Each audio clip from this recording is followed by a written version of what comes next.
firme cimiento se ha dado a la fe de Dios en su eterna palabra de amor.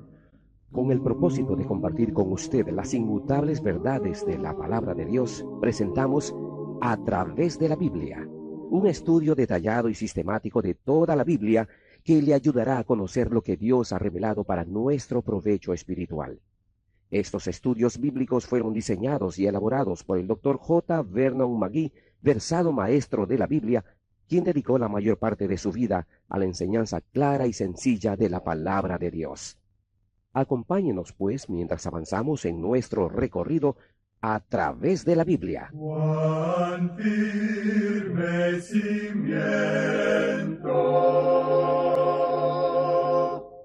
la palabra de Dios. Es un gozo estar nuevamente con usted, amigo oyente, para traerle otro estudio de la serie A Través de la Biblia. Seguimos hoy considerando el discurso de Jesús aquí en el capítulo 15 del Evangelio según San Juan, y continuaremos hoy leyendo los versículos 9 hasta el 11. Dice el Señor Jesús: Como el Padre me ha amado, así también yo os he amado. Permaneced en mi amor. Si guardareis mis mandamientos, permaneceréis en mi amor, así como yo he guardado los mandamientos de mi Padre, y permanezco en su amor. Estas cosas os he hablado, para que mi gozo esté en vosotros, y vuestro gozo sea cumplido. El Señor quiere que seamos felices y nos gocemos de la vida. Uno de los frutos del Espíritu es tener gozo en la vida. Tenemos cierto temor de aquellos santos superpiadosos que no tienen ningún sentido del humor y andan siempre con la Biblia bajo sus brazos. Un cristiano que lleva fruto tendrá mucha alegría en esta vida. Se gozará al asistir al culto bíblico y se gozará de servir al Señor. La vida que tiene comunión con Cristo sí se goza mucho. Estas cosas son tan maravillosas y muy importantes. Leamos ahora el versículo 12 de este capítulo 15 de Juan. Este es mi mandamiento, que os améis unos a otros como yo os he amado. Cristo está hablando aquí en este discurso a creyentes. Debemos amarnos unos a otros como Él nos ha amado. Es triste ver a los hermanos en nuestras iglesias que se critican, se atacan y chismean el uno del otro. El Espíritu de Dios no está obrando en tal situación. Es muy posible que uno tenga mucha enseñanza bíblica y todavía rechace este mandamiento de nuestro Señor. Amar como Él nos ha amado es amar en el nivel más alto. Solo el Espíritu de Dios puede producir tal amor en nuestras vidas. Continuemos ahora con los versículos 13 y 14. Nadie tiene mayor amor que este, que uno ponga su vida por sus amigos. Vosotros sois mis amigos si hacéis lo que yo os mando. Allí está la prueba. La vida cristiana no es una cosa a la aventura, en que uno meramente sigue viento y marea. No. La vida cristiana es seguir sus instrucciones, y sus instrucciones son muy claras. Si usted, amigo oyente, las sigue, llevará fruto. Él entregó su vida por nosotros, pero ahora nos pide que le obedezcamos. Él es nuestro amigo porque murió por nosotros. Nosotros somos amigos de Él cuando guardamos sus mandamientos. No nos pide que muramos, Él ya hizo eso. Nos pide guardar sus mandamientos. Alguien le preguntó en cierta ocasión al gran evangelista Dwight L. Moody si él tenía la gracia para morir. El señor Moody contestó que no la tenía, pero esperaba que cuando la hora viniera para morir, que el Señor se la daría. Y amigo oyente, se la dio. Continuemos con los versículos 15 y 16 del capítulo 15 de San Juan. Ya no os llamaré siervos, porque el siervo no sabe lo que hace su Señor, pero os he llamado amigos, porque todas las cosas que oí de mi Padre os las he dado a conocer. No me elegisteis vosotros a mí, sino que yo os elegí a vosotros, y os he puesto para que vayáis y llevéis fruto, y vuestro fruto permanezca, para que todo lo que pidiereis al Padre en mi nombre, Él os lo dé. Somos los amigos de Jesús si hacemos lo que Él nos ha mandado. Y esto es algo que vale la pena reflexionar mucho, amigo oyente. Piense usted en la norma que Jesús nos da. Él murió por nosotros. ¿Estamos nosotros dispuestos a entregar nuestras vidas por otros? Nos pide que le obedezcamos y que hagamos lo que Él nos manda hacer. Cristo nos dice que Él nos ha revelado lo más íntimo de su ser, y Dios quiere revelarse a nosotros. Recuerde usted cómo se acercó a Abraham para revelarle su plan, porque Abraham era su amigo. Ahora, Jesús nos dice que nos ha revelado las cosas de Dios. Eso es lo que hace un amigo. ¿Cuántas personas pueden ir a donde usted para desahogarse o revelar lo más íntimo de su ser? Una de las cosas que debe caracterizar a un creyente es que le sea posible a uno ir donde ese creyente para contarle los problemas a fin de recibir de él mutua comprensión, ayuda y aliento. Es así como debemos amarnos los unos a los otros.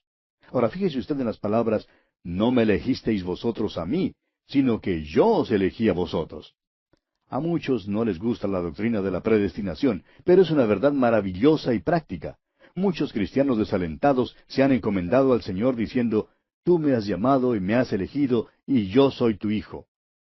El doctor G. Campbell Morgan, por ejemplo, dijo, Él me eligió a mí, por eso es la responsabilidad de Él. Eso, amigo oyente, es confianza.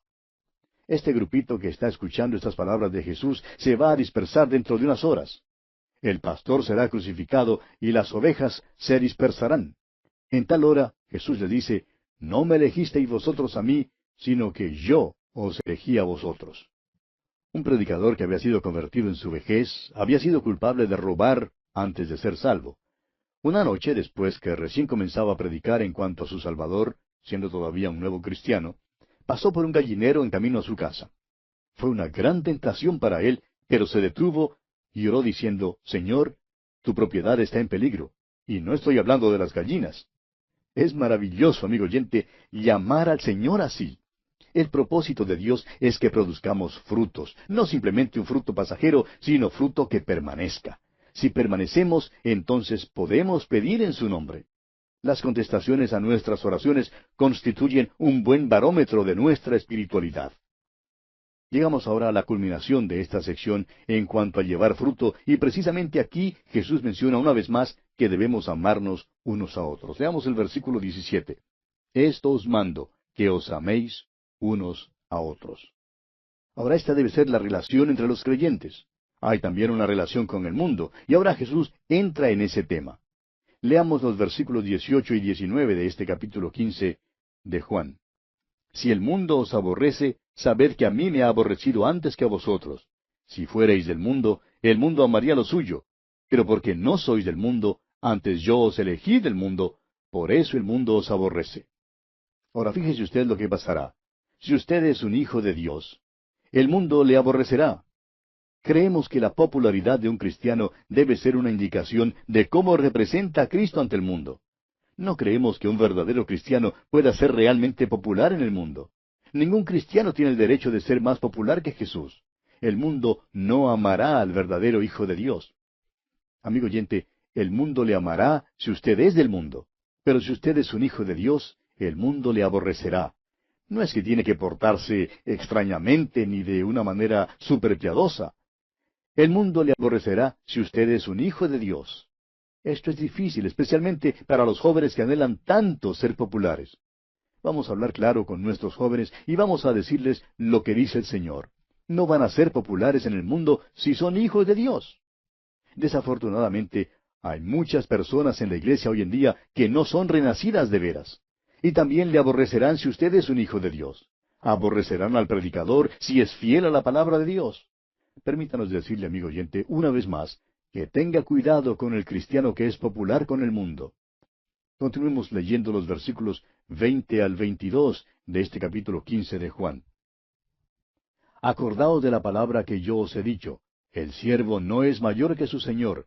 Si a mí me han perseguido, también a vosotros os perseguirán. Si han guardado mi palabra, también guardarán la vuestra.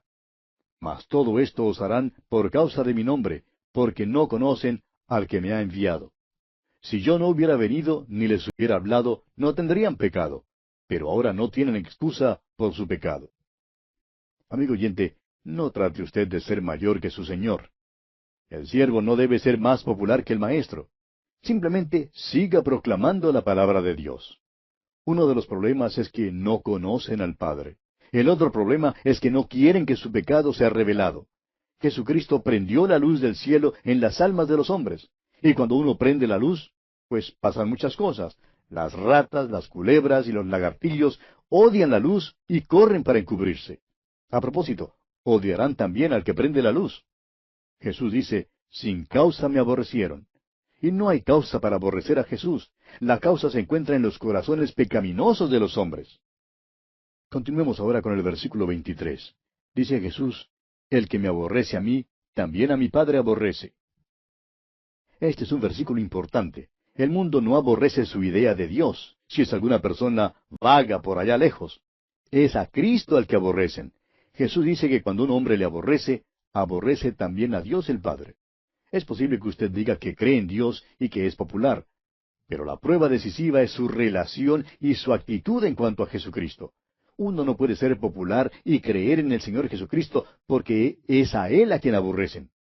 Leamos ahora los versículos 24 y 25 de este capítulo 15 del Evangelio según San Juan. Si yo no hubiese hecho entre ellos obras que ningún otro ha hecho, no tendrían pecado. Pero ahora han visto y han aborrecido a mí y a mi Padre. Pero esto es para que se cumpla la palabra que está escrita en su ley, sin causa me aborrecieron.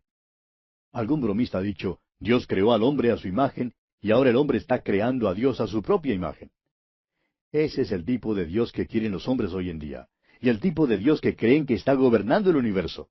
Jesús cita aquí estas palabras como cumplimiento de los Salmos 35:19 y 69:14, cuando dice que sin causa le aborrecieron. Aborrecen a Jesucristo porque han creado un Dios falso que no es el Dios de la Biblia. Y leamos ahora los versículos finales, versículos 26 y 27 de este capítulo 15 de Juan. Pero cuando venga el Consolador, a quien yo os enviaré del Padre, el Espíritu de verdad, el cual procede del Padre, Él dará testimonio acerca de mí. Y vosotros daréis testimonio también, porque habéis estado conmigo desde el principio. El Espíritu Santo da testimonio acerca de Cristo. ¿Es Jesucristo una realidad en su vida, amigo oyente? Si lo es, tal cosa es el resultado de la obra del Espíritu Santo. Una manera de saber si el Espíritu de Dios está obrando es ver si Cristo es glorificado. Si el Señor Jesús no es una realidad como usted desea que sea en su vida, pídale entonces al Espíritu Santo que haga una obra en su corazón. Necesitamos, amigo oyente, la realidad de Cristo en nuestros corazones y en nuestras vidas. Jesús les dijo a estos hombres que darían testimonio acerca de Él, y ciertamente lo hicieron. Es el testimonio de Juan acerca del Señor Jesucristo lo que estamos estudiando ahora mismo. A nadie le fue posible dar tal testimonio, sino solo a los apóstoles, porque ellos habían estado con Jesús desde el principio. Y así llegamos al final de nuestro estudio del capítulo 15 del Evangelio según San Juan. Y pasamos ahora al capítulo 16. Este capítulo todavía es parte del discurso del aposento alto. Aprendimos en el capítulo anterior que los suyos deben amarse unos a otros. Y esto nos sirve de verdadero reproche. Es un reproche que Él tenga que mandarnos que hagamos esto. Es un reproche porque muestra que no somos tan atractivos como nos creemos. Necesitamos la ayuda sobrenatural para poder amarnos los unos a los otros. Luego nos dijo que debíamos identificarnos con Él. Y esto dará por resultado que el mundo nos aborrezca. Les dijo a ellos que si Él no hubiera venido, no habrían tenido pecado. Leímos esto en el versículo 22 del capítulo 15. Ahora Jesús no quiere decir que ellos no habrían tenido sus propios pecaditos, sino que desde que Él había venido, sus pecados personales no eran nada comparados con la inmensurable culpa de rechazar al Salvador del mundo y al Señor de la gloria. Permítanos decirle lo siguiente, amigo oyente. Si usted está escuchando esta transmisión y rechaza al Salvador, yo soy el peor enemigo que usted jamás pueda tener. No le es posible a usted entrar en la presencia de Dios y decir que nunca ha oído hablar del Salvador. Ha oído el Evangelio y esto aumenta su culpa. No tan solo hay grados de recompensa en el cielo, sino también grados de castigo en el infierno. La persona hoy en día que oye acerca de Jesucristo y vuelve la espalda a Él, queda en la misma categoría en que se halla Judas Iscariote, quien estuvo en la presencia de Cristo y luego le volvió la espalda. Rechazar al Señor Jesucristo, amigo oyente, es el pecado más grande de todos. Hay quienes preguntan si los paganos del mundo son perdidos o no. Sí, son perdidos, porque son pecadores, pero nunca han cometido el pecado de rechazar a Cristo. Yo preferiría más bien ser hotentote por allá en las tinieblas del África, sin haber oído nunca el Evangelio, que ser pecador sentado en el banco de una iglesia donde se predica la Biblia y aún así rechazar a Jesucristo. Hay muchos en nuestras iglesias que cometen este pecado terrible de rechazar a Cristo Jesús. Los apóstoles hallaron esta misma situación y Jesús les amonesta en cuanto a esto en el próximo capítulo. En el principio de este capítulo 16, Jesús todavía está hablando en cuanto al odio del mundo. Leamos pues los primeros 3 versículos de este capítulo 16 de Juan. Estas cosas os he hablado, para que no tengáis tropiezo. Os expulsarán de las sinagogas, y aún viene la hora cuando cualquiera que os mate pensará que rinde servicio a Dios. Y harán esto porque no conocen al Padre ni a mí. El Señor no quería que los apóstoles fueran escandalizados por lo que les acontecería. Es característico de los fundadores de organizaciones, y especialmente de las religiones, hacer el esfuerzo de presentar un glorioso futuro para sus organizaciones. El método del mundo es hacer la propaganda por los maravillosos beneficios y hacer poco caso de las dificultades y desventajas y privaciones y sacrificios. ¡Cuán diferente es nuestro Señor Jesucristo! Es verdad que en el capítulo 14 nuestro Señor nos dijo que va a prepararnos lugar y que nos tomará a sí mismo. Pero también deja muy en claro que si le vamos a seguir acá, significa abandonarlo todo. Él dijo que las zorras tienen guaridas y las aves del cielo nidos, pero el Hijo del Hombre no tiene dónde recostar su cabeza. Dijo que si le vamos a seguir, debemos tomar nuestra cruz, no la cruz de Él, sino nuestra propia cruz, y seguirle. Si sufrimos aquí, reinaremos allá con Él. Él fue despreciado y desechado entre los hombres, varón de dolores, experimentado en quebranto. Él dijo que sus seguidores están en el mundo, mas no son del mundo, y que el mundo los aborrecería. Dejó todo eso en claro. Nunca dijo que no sería fácil seguirle aquí. Demasiadas veces la que se profesa iglesia, en lugar de declararse a favor de Cristo, sale al mundo jactándose de que va a ganar al mundo. Y no lo ha ganado ya por 2000 años. Para lograr ganarlo, siempre trata de popularizar la religión. Trata de hacer que sea bien atractiva para el mundo. Usted notará que hoy en día hay iglesias que hacen uso de todo tipo de inventos y tretas y trucos para atraer a los impíos. Demasiadas personas dicen que hacen estas cosas para poder ganar al mundo. Permítanos decirle, amigo oyente, que si usted se declara a favor de la palabra de Dios, tendrá enemigos y éstos le atacarán. Aún hay líderes en la iglesia y miembros prominentes de iglesias que tratan de manejar la iglesia. No lanzan un ataque directo contra la Biblia, sino contra los que tratan de enseñar la Biblia. Ojalá, amigo oyente, que usted asista a una iglesia donde se enseña la palabra de Dios, porque necesita de su apoyo. Hay historias trágicas en todas partes. Un diácono de una iglesia, por ejemplo, ha acabado ya con 3 predicadores. Uno salió quebrantado de salud, otro simplemente se marchó del ministerio, y el tercero renunció. También un pastor está hoy vendiendo automóviles usados. Dice que prefiere más bien tratar con los automóviles usados que con los cristianos usados. Jesús amonesta pues a sus discípulos en cuanto a todo esto. La palabra que usa aquí es tropezar o ser escandalizados.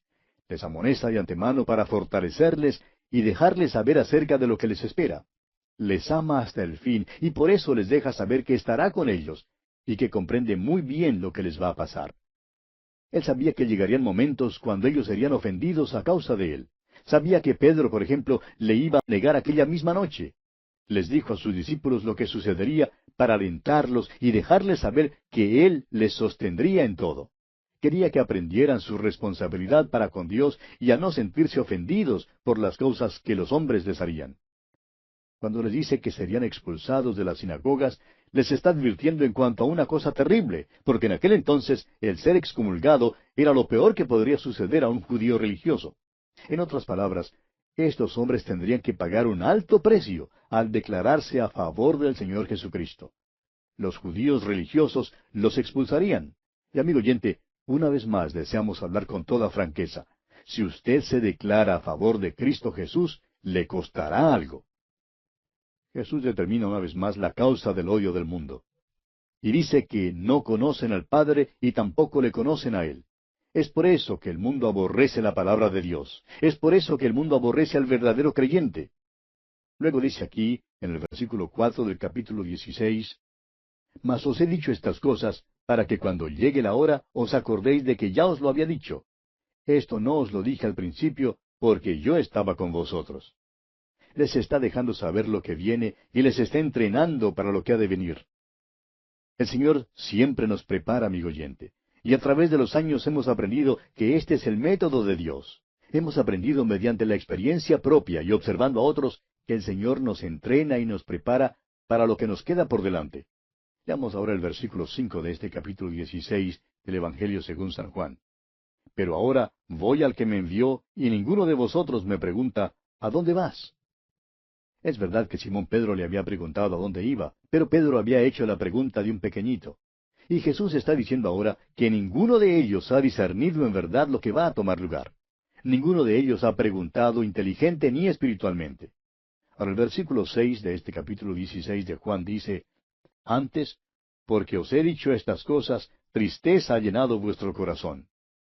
Estos hombres se dejan abrumar por completo por el hecho de que Él los iba a dejar. Y amigo oyente, eso es algo que los cristianos hoy en día necesitamos evitar. Muchos cristianos dejan que una experiencia les amargue, experimentan algún chasco y quedan abrumados de tristeza y hasta se alejan de Dios. Hay quienes ni aun entran en una iglesia porque están muy amargados a causa de algún incidente del pasado. Otros que han perdido a un ser querido están constantemente de luto. Eso no debe ser así. No debemos dejarnos abrumar por la tristeza. En el versículo 7, el Señor dice, Pero yo os digo la verdad, os conviene que yo me vaya, porque si no me fuese, el Consolador no vendría a vosotros, mas si me fuere, os lo enviaré. ¿Por qué fue mejor que el Señor Jesús se fuera? Amigo oyente, no es posible ofrecerle algunos motivos y estamos seguros de que usted puede pensar en otros. Uno de los motivos es este. Su propósito en venir al mundo fue para morir, como él mismo lo expresó allá en el capítulo 10 del Evangelio de Marcos, versículo 45, cuando dijo, Porque el Hijo del Hombre no vino para ser servido, sino para servir y para dar su vida en rescate por muchos. Cuando esto ocurrió, entonces él volvió al Padre porque había terminado la obra para la cual fue enviado. Ese es un motivo por el cual era mejor que él se fuera. Ahora hay otro motivo. Cuando él vino a esta tierra, se hizo hombre. Dios es omnipresente, pero Jesús se limitó haciéndose hombre. Y eso quiere decir que cuando él estaba en Galilea, no le era posible estar en Betania al mismo tiempo. Recuerde que María y Marta le hicieron recordar eso, cuando dijeron que si hubiera estado allí, su hermano no habría muerto. En otras palabras, si el Señor Jesús estuviera en el mundo hoy en día, en su cuerpo humano, no le sería posible estar con usted y conmigo al mismo tiempo. Por eso les dice que les enviará al Espíritu. El Espíritu Santo estará en todo lugar. Está aquí mismo conmigo hoy en día, igual como está con usted allí donde se encuentra. Jesús dice que esto nos conviene. Y aquí, amigo oyente, vamos a detenernos por esta ocasión porque el tiempo de que disponemos ha llegado ya a su fin.